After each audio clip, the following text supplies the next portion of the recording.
Tasavvur qiling. Oddiy bir og'iz so'z suvning molekulasini o'zgartirishi yoki guruchni chirishi mumkin bo'lsa, unda bizning tanamizdagi suvga gaplarimiz qanday ta'sir qilyapti? Yaponiyalik olim Masaru Emoto butun dunyoni hayratga qoldirgan kashfiyotini amalga oshirgan. U 3 ta idishga guruch va suv solib, ularga har kuni turlicha munosabatda bo'lgan. Birinchisiga har kuni rahmat, seni yaxshi ko'raman dedi. Ikkinchisiga sen ahmoqsan, nafratlanaman. Uchinchisiga esa shunchaki e'tibor bermadi.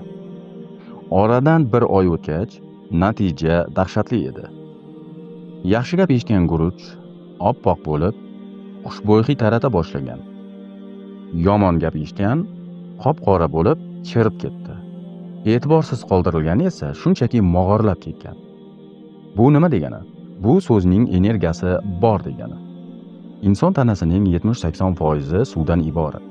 Agar biz birovni qarg'asak, yomonlasak, ortidan yuvg'olar qilsak, g'iybatlar qilsak yoki bo'lmasa o'zimizga nisbatan omadsizman desak, tanamizdagi suv o'sha chirigan guruch kabi zaharlanishni boshlaydi. Aslida bu Allohning bizga ko'rsatgan buyuk mo'jizasi. Yaxshi niyat va chiroyli so'z. Bu shunchaki odob emas. Bu sizning salomatligingiz va taqdiringizdir. Keling, bugundan boshlab nafaqat boshqalarga, balki o'zimizga ham faqat yaxshi gaplarni aytaylik.